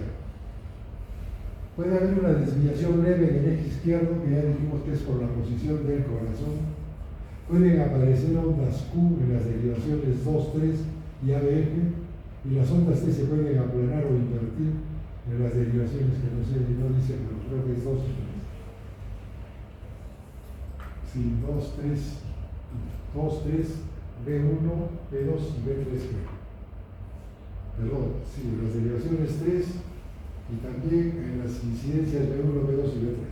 Pueden estar las ondas T planas o invertidas, sin significar lo que solemos ver en un infarto, por ejemplo, ¿no? La siguiente. ¿Qué vemos entonces en el sistema cardiovascular también? El primer ruido puede haber un desdoblamiento exagerado, normalmente. El segundo ruido no sufre ningún cambio. El tercer ruido se hace más fuerte y fácil de escuchar en el 84%. En el embarazo pueden haber soplos sistólicos hasta en el 90%.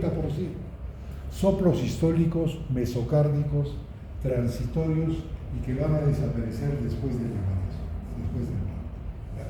Lo que no debe de haber son soplos diastólicos, porque eso sí significa patología. Sin embargo, Williams dice que puede haber hasta en un 20% de gestantes soplos diastólicos sin ninguna trascendencia patológica. Así es. ¿Qué pasa a nivel del aparato cardiovascular? Fíjense, hay una ganancia hacia el final del embarazo en total de agua de 6.5 a 8.5 litros en total, de los cuales ya hemos visto que en el volumen intravascular en el plasma más o menos va de 1.5 a 2 litros, ¿no? El resto va a ser extravascular. Ahora, ¿quiénes favorecen esta ganancia de líquido? La retención de sodio y agua, la ADH y el sistema renina-angiotensina en los tiroides. Ahora, ¿qué pasa con la presión arterial? Esto sí, fíjenlo bien, por favor. Por favor, bien despierto. ¿La presión arterial en el embarazo sube o baja? Si hay vasodilatación, baja. Y la baja más notoria es hacia las 20 semanas. El punto más bajo de la presión arterial es a la mitad del embarazo. Entonces, si una mujer tiene una presión, digamos, de 12,7, pre-embarazo, a la mitad del embarazo tendrá de repente 10,6, 10,7. ¿Y eso es normal? Es normal. Ahora, si tenemos una mujer con un proceso infeccioso serio y encontramos que los leucocitos están elevados, hay elevación de leucocitos, y que la presión está un poco baja, como hay una sepsis, nos puede demorar el diagnóstico, ¿no? Y hacemos un hemograma y los leucocitos están elevados como en el embarazo. Tengan en cuenta todos esos cambios. Eso sucede normalmente en el embarazo. Por eso, usted decía la especialidad que tenga. Por ejemplo, una mujer gestante va al oftalmólogo y encuentra estos cambios, va a pensar que hay algo mal. Pero en el embarazo normalmente hay estos cambios. Por eso, esto tienen que tenerlo en su memoria siempre, ¿ya? Tenga la especialidad que tenga. Entonces la presión baja al punto más bajo hacia la mitad del embarazo y luego se va a recuperar hacia el final del embarazo.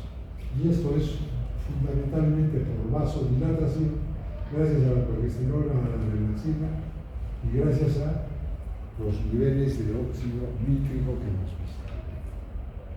La siguiente. Cuando una mujer alcanza las 20 semanas o más, ¿qué puede pasar en el decúbito dorsal? ¿Qué puede pasar? Está hecha del decúbito dorsal, tienen más de 20 semanas o más. ¿Qué puede pasar con la presión arterial? ¿Qué pasa? ¿Qué cosa pasa con el útero? Acá está el útero. Acá está el útero, acá está el feto, y entonces el feto ¿qué va a hacer? Va a cerrar la vena, que es la arteria, acá va a cerrar, ¿qué vaso va a cerrar acá? La vena cava inferior, y hacia arriba ¿qué va a aumentar? La aorta descendente, disminuye el retorno venoso, hipotensión arterial. La paciente se pone nerviosa, taquicárdica, angustiada, pálida, disneica, piel fría, sudorosa, puede perder el sentido, ¿no? Puede haber un 5 ricotimia, mareos, parestesias, cefalea, por disminución del gasto cardíaco y simplemente por compresión del útero sobre estos grandes vasos. Entonces, toda mujer gestante en la segunda mitad del embarazo no debe descansar en decúbito dorsal, sino en decúbito lateral izquierdo, ¿ya? Porque si no vamos a tener este síndrome de hipotensión supina. La siguiente, por favor. En el aparato respiratorio, ¿qué pasa en el aparato respiratorio? En el aparato respiratorio la mucosa faríngea se hace hiperémica, edematosa, puede haber hiperproducción de moco por efecto estrogénico, que después desaparecen, pueden aparecer pólipos en los senos paranasales que después desaparecen, y puede haber cierta fragilidad capilar en los vasos, y fácilmente pueden haber epistas, que motivan muchas veces electrocauterizaciones o el uso de tapones nasales, ¿no? Así. Ya, en el aparato respiratorio, fíjense, el útero crece y el diafragma va a subir hasta 4 centímetros. El ángulo, este ángulo superfrenal de 68 grados se va a hacer más obtuso a 103 grados. Entonces, ¿qué pasa para compensar esto? Si el diámetro longitudinal se reduce. Entonces aumenta el diámetro transversal y aumenta la circunferencia torácica.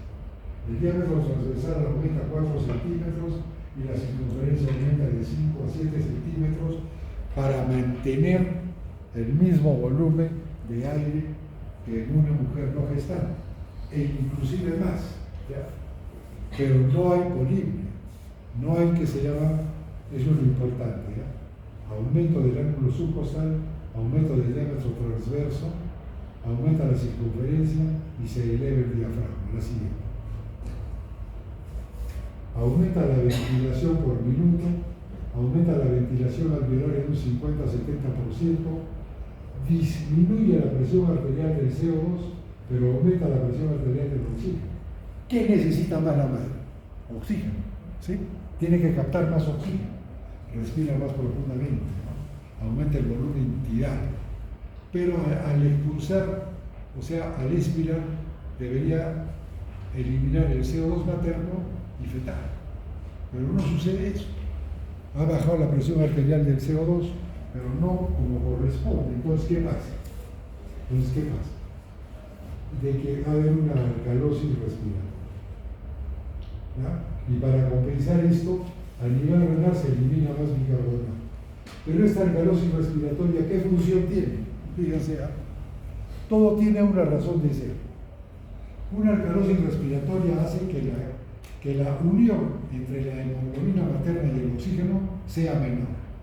Al disminuir y al llegar hacia la placenta, va a ceder el oxígeno hacia el feto.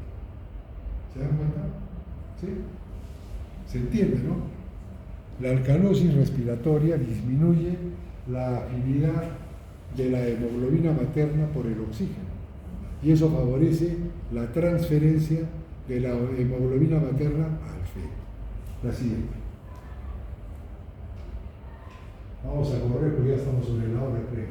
En el tracto respiratorio aumenta la capacidad inspiratoria, el volumen corriente ocular, disminuye la capacidad funcional residual, sobre todo el volumen de reserva, el volumen residual, la capacidad pulmonar total en un 5%, que es nada, no cambia la frecuencia respiratoria, la capacidad vital ni el volumen de reserva inspiratoria.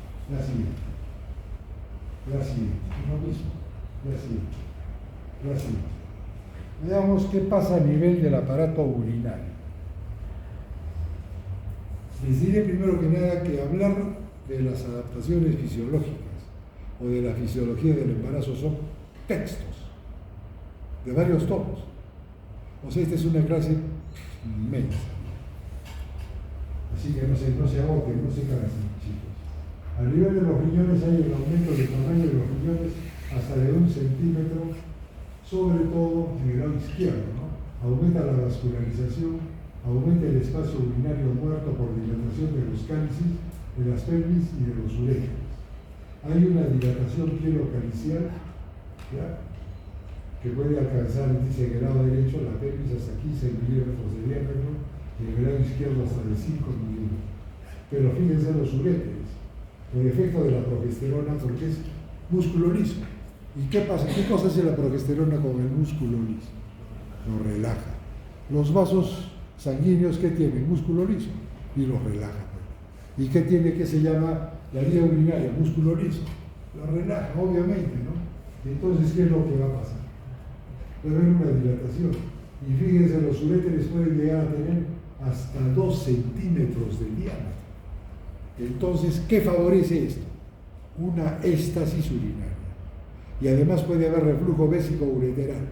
Y si hay una éstasis urinaria, y al ladito nomás, atrasito, está el intestino, que también está con fibra muscular lisa y que también está paralizado, habiendo una mayor proliferación colibasilar, va a haber pasaje de los gérmenes de la vía digestiva a la vía urinaria. Es por eso que la infección bacteriana más frecuente en el embarazo, ¿cuál es? La infección urinaria. Definitivamente. ¿Ya? Así, definitivamente. Un 9% de mujeres gestantes cursan con bacteriuria asintomática. Por eso es de que en el primer control prenatal se tiene que hacer a todas urocultivo y antibiograma. Y si es que hay una infección, en base al antibiograma, tratar esa infección.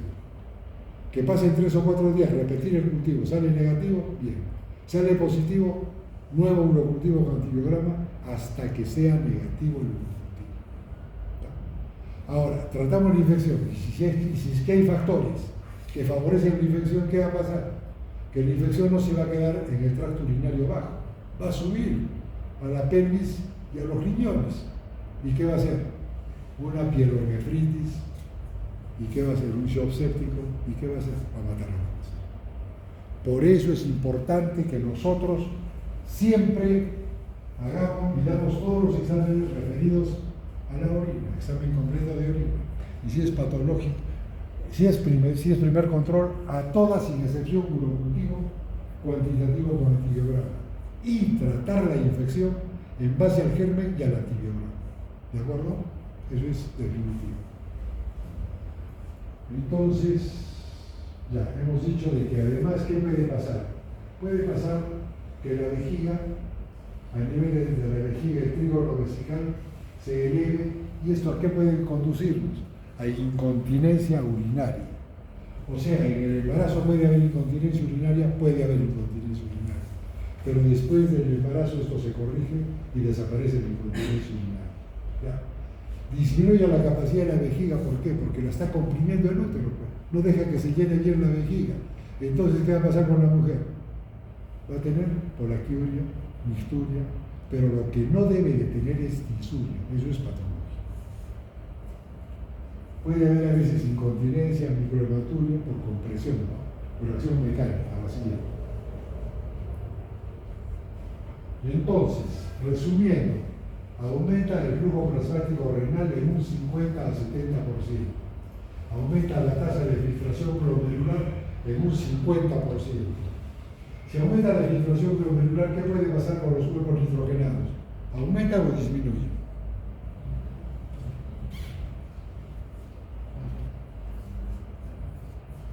Si aumenta la filtración, eliminas más, pues, tiene que bajar en sangre. Entonces la creatinina, ¿qué pasa con la creatinina?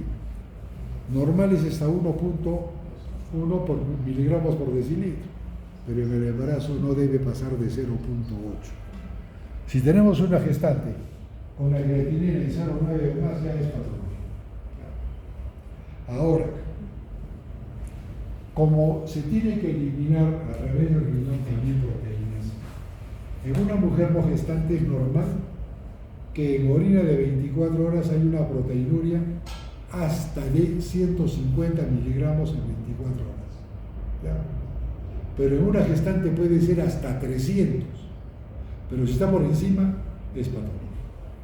Recuerden que la preeclampsia puede acompañarse de proteinuria. Y cuando pedimos exámenes, el mejor examen es proteinuria en orina de 24 horas. Aumenta la reabsorción del potasio, y algo más creo que decía, pero no recuerdo. Ya, ahí nomás, la siguiente. Estamos sobre la hora, ¿no? Nos van a agotar. Ya. ¿Qué pasa a nivel del aparato digestivo? Con el apetito. En el primer trimestre generalmente disminuye, ¿no? Hay hiporexia, anorexia. ¿Cuál es la cantidad de calorías que se debe dar en el primer trimestre? 200 kilocalorías por día, en el tercer trimestre 300 kilocalorías por día durante el embarazo. Primer trimestre, segundo y tercer trimestre. El pH y la producción de saliva es normal. Puede haber tialismo, puede haber cialorrea, ¿no? Ustedes han visto los gestantes, están que escupen y escupen a veces una bolsita y ahí escupen. Algunas pueden eliminar, como dice acá, hasta 2 litros, ¿no? Diarios. Pero pasa el primer trimestre y ya esto cambia, ¿no? Totalmente. ¿Qué puede aparecer a nivel de las encías? Fíjense. Pueden aparecer estas tumoraciones en las encías que se conoce como embolis y que con el cepillado pueden sangrar. Entonces, la higiene durante el embarazo, la higiene dental, no es muy buena. Por esa razón, hay veces en que hay sangrados importantes que tienen que llegar al cirujano. Así es. ¿Qué pasa a nivel del estómago? El estómago está desplazado hacia arriba, ¿no? Y podría retardarse el vaciamiento gástrico, podría ser. Entonces, dice, disminuye, dice, la movilidad y relajación del músculo liso por la progesterona, pero sin embargo el tiempo de vaciamiento no se modifica. Lo que sí puede haber es esto. Entre el esófago y el estómago hay una válvula que se conoce con el nombre de cardias, ¿no? Entonces, el pH esofágico es neutro, el pH gástrico es ácido. Si esta válvula no funciona adecuadamente y hay reflujo gastroesofágico, ¿qué va a pasar? Pirosis, ardencia, no retroesternal. ¿Qué es lo que pasa cuando hay una hernia hiatal, ¿no? Entonces, eso puede pasar. ¿Ya? Termina el embarazo y se acabó ese problema. disminuye la histamina, disminuye la producción de ácido clorhídrico. Si una mujer tiene una úlcera péptica, mejorará con el embarazo y empeorará. Si baja la producción de ácido, como dice acá, ¿qué pasará? La producción de ácido clorhídrico mejora, ¿no? Obviamente mejora, ¿no? Disminuye la motilidad. Este es el gran problema del embarazo. En el embarazo se paraliza por el músculo liso y hay un estreñimiento. Y si encima el útero comprime, que se llama el recto, peor, ¿no?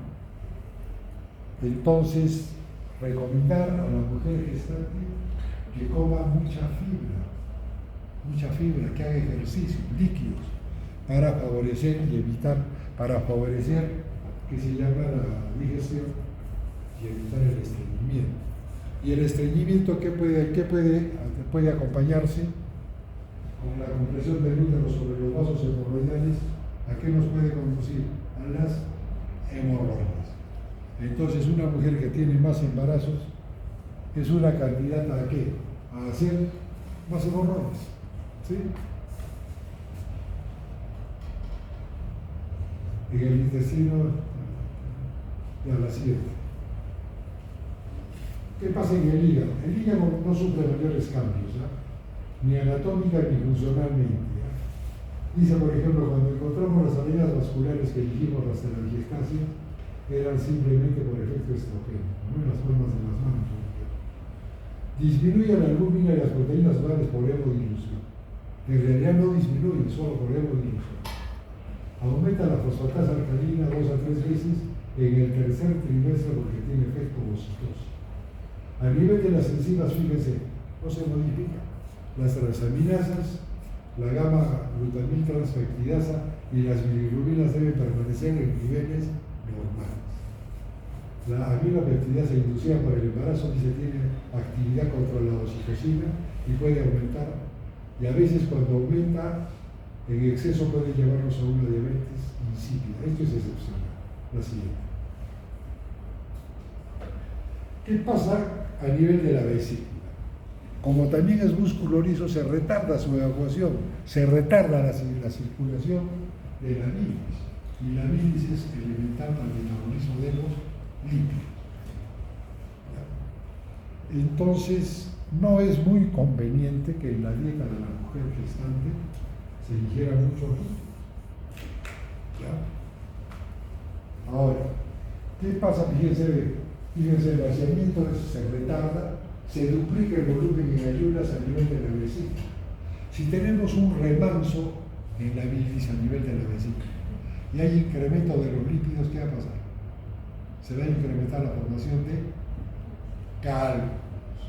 Entonces, una mujer, mientras más embarazos tenga, va a tener mayor riesgo de litiasis vesicular. Les diré nomás, si una mujer tiene una litiasis vesicular y se va a embarazar, es conveniente que se embarace teniendo una litiasis vesicular o que primero se opere. Que se opere. ¿Por qué? Porque si un cálculo obstruye el colédomo, ¿qué va a hacer? Una pancreatitis, ¿se va a morir? ¿Sí o no? Consulta preconcepcional. Una colelapsis, se acabó el problema. Entonces, aumenta el riesgo de colestasis de cálculos, aumenta la saturación del colesterol, disminuye este ácido biliar que es elemental en la digestión de los lípidos. ¿Hay reducción de sales biliares? Sí. Puede haber ligeramente un prurito gravídico, sí.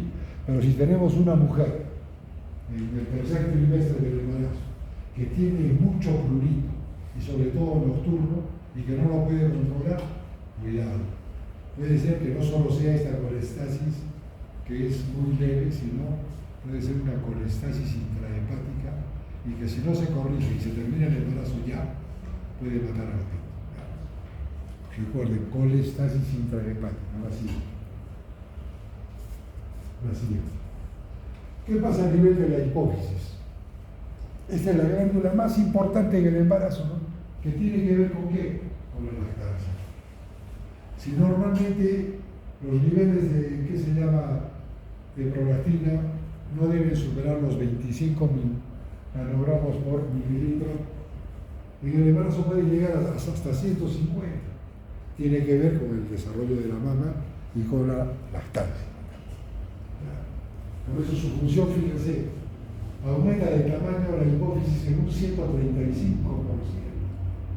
Y lo hace desde la semana quinta hasta la octava hasta que termina la lactancia, ¿no? O sea, hay un incremento en su función, ¿no? Ahora, ¿qué pasa con la tiroides? Fíjense, resumiendo nomás, la glándula tiroidea es elemental en la vida de cualquiera de nosotros. Tiene que ver con el metabolismo a nivel sistémico. Si en el embarazo todos los órganos aumentan su función, sé que tiene que trabajar exageradamente la tiroides. Exageradamente. Si tiene un hipotiroidismo, imagínense qué va a pasar. Y si tiene un hipertiroidismo también. Entonces, ya hemos conseguido que en Arequipa, que en el Perú, perdón, en el tamizaje que se hace en el primer control del embarazo, se goce la TSH, la T3 y la D. ¿Por qué? Porque puede haber un hipotiroidismo asintomático, puede haber un hipertiroidismo asintomático. Se embarazan y van a ver lo que puede pasar. Van a ver. Entonces, los niveles de la T3 aumentan durante el embarazo, obviamente la TSH también. Las gonadotropinas ya dijimos que tiene cierto efecto que puede aumentar, que puede llevar a un hipertiroidismo asintomático, ¿no? Entonces, ¿cuál es la hormona más importante y que va a atravesar la placenta? La T4. Entonces, todas las hormonas tiroideas se incrementan en su producción en el embarazo hasta un 100% para satisfacer las necesidades maternas y fetales, por hiperplasia glandular y mayor vascularización de la glándula. ¿Qué pasa en el feto? Fíjense, esto cáptenlo. El feto recién a partir de las 12 semanas puede captar el yodo, y recién a las 20 semanas su hipófisis del feto comienza a producir la hormona tiroidea. Si una mujer es hipotiroidea y el feto necesita para su desarrollo neurológico de hormona tiroidea, ¿qué puede pasar en una mujer con hipotiroidismo? Y el feto que todavía no produce, ¿qué se llama? T3, T4. ¿Qué puede pasar en su desarrollo neurológico? Que sea un cretino. Se dan cuenta que sea un cretino. Por eso tenemos que diagnosticar desde el comienzo del embarazo el hiper o el hipotiroidismo. Si es hipotiroidea, le damos un levotiroxina y no va a pasar nada. Si es una hipertiroidea, le daremos un tratamiento que corresponde, ¿no? Ya veremos qué tipo de antitiroideo vamos a dar. Entonces, evitar eso, bueno, la siguiente.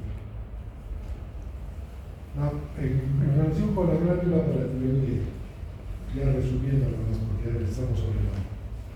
Es importante, tiene que ver con el metabolismo del calcio y tiene que haber una movilización de los huesos de la madre a la sangre y de ahí al feto para la osificación fetal, 30 gramos.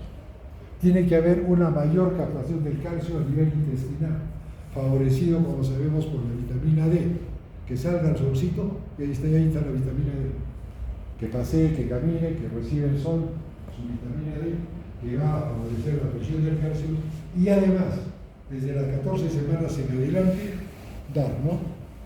Calcio, 1000, 2500 o 2000 miligramos por día, ¿ya?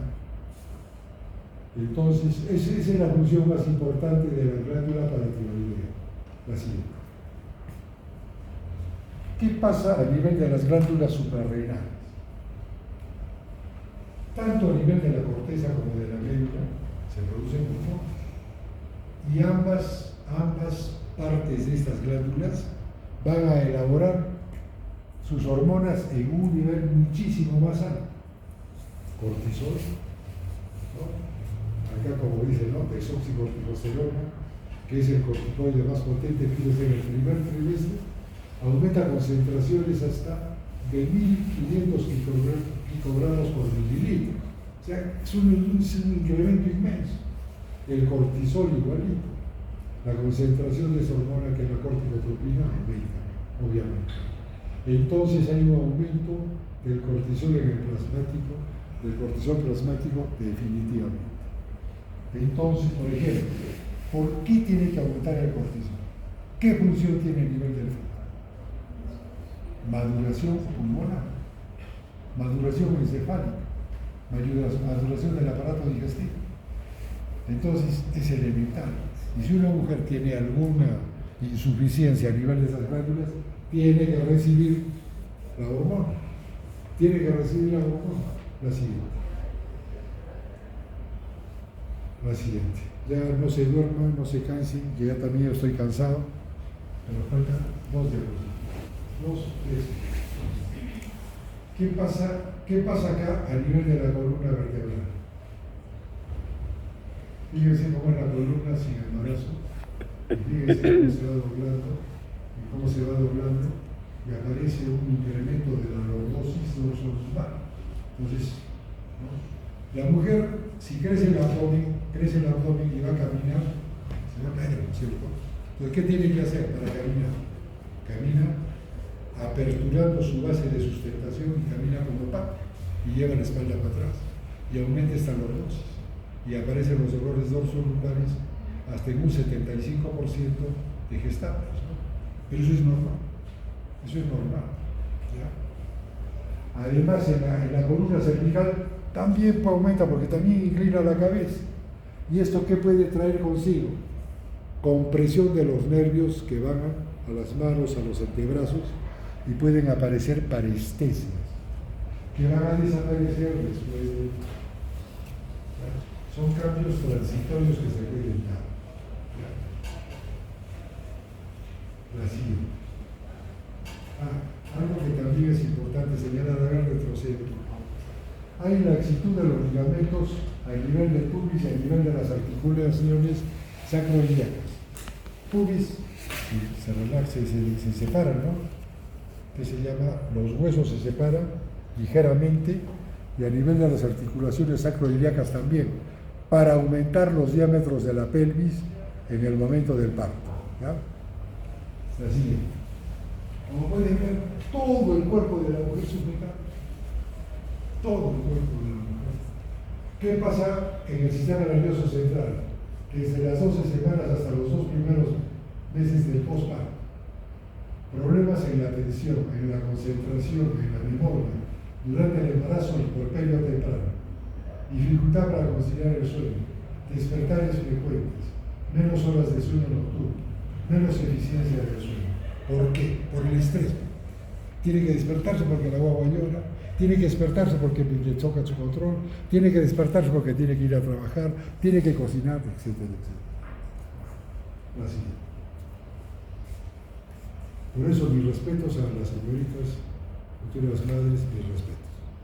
Todos hemos nacido de una madre y tenemos que respetar siempre a la mujer jóvenes. Esa es una recomendación fuera de la clase. Pero también el docente tiene la obligación de enseñarles a los alumnos en su comportamiento, en sus actitudes. En el olfato hay una hiperosmia. ¿Qué pasa a veces? Por ejemplo, hay cambios en el olfato. De repente la señora le encantaba el perfume del esposo. Se embaraza y de repente no quiere,